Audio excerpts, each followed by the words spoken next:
ہماری زندگی میں بے شمار فسادات اور پریشان کن حالات محض مشکل اوقات میں ہمارے غلط رویے اور غیر ضروری جذباتیت کی وجہ سے سرزد ہوتے ہیں۔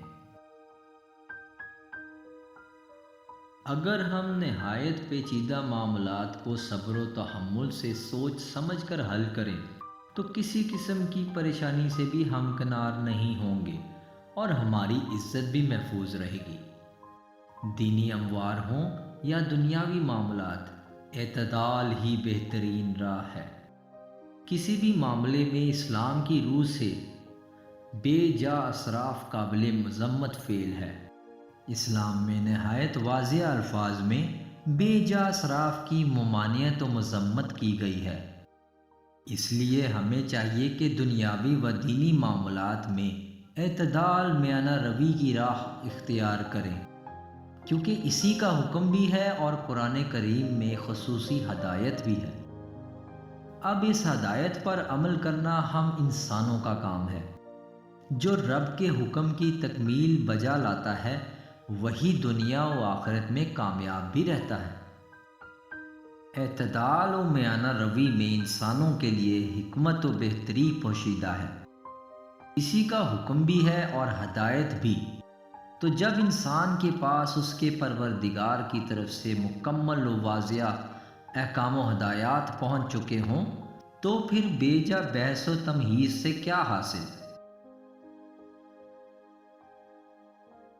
کسے کیا کرنا چاہیے اور کسے کیا نہیں کرنا چاہیے کی تکرار میں الجھ کر آپس میں تفرقہ پیدا کرنے سے بہتر ہے کہ ہر کوئی رب کے حکم و ہدایات کے مطابق اپنے اپنے لیے عمل کی راہ ہموار کرنے کی کوشش کرتا رہے۔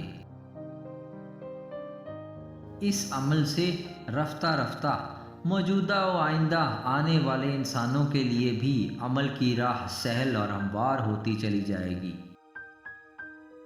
بلا شبہ نیک نیتی سے کیے گئے عمل کا راستہ ہی بہترین راہ ہے، اور یقیناً ہر ایک کے ہر ایک عمل کا اجر و صلہ صرف اور صرف اللہ تعالیٰ کے پاس ہے، جو وہ ہر ایک کو دے کر رہے گا۔